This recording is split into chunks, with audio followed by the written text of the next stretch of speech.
The new government has just announced its first budget. So who are the biggest winners and losers? The biggest winners are the lowest earners. The personal allowance on income tax will be increased by £1,000 so that 880,000 of the lowest earners do not have to pay any income tax at all. And at the other end of the spectrum, the Queen is one of the winners.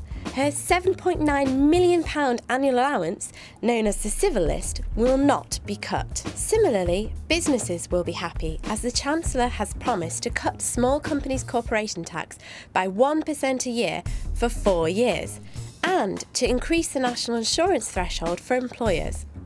Tax breaks will also be made available to anyone who sets up a business outside the south of England. Disabled people will be given extra help. For example, they will get housing benefit for an extra room so that they can have a live-in carer.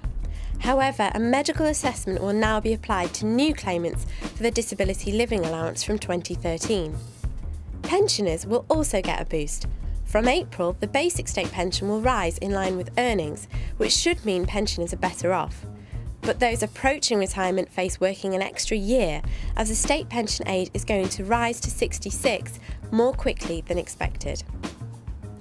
Meanwhile, landline phone owners will be happy to hear that the proposed landline duty has been abolished before it even came into force. The biggest news is that VAT is set to rise to 20% from January next year.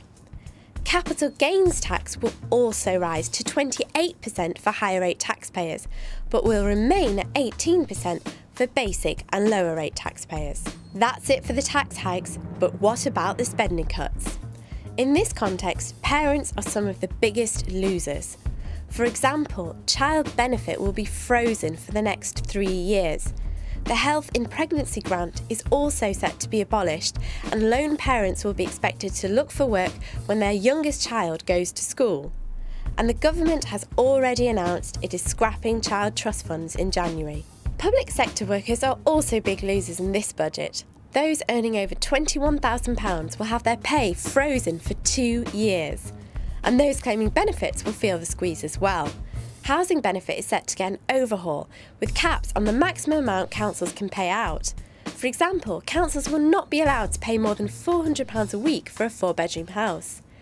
A bank levy will also be introduced in 2011 on UK banks and the UK operations of foreign banks, which generate more than £2 billion in annual revenue. For more details about the budget and how you can avoid some of these awful tax hikes, visit lovemoney.com/experthelp.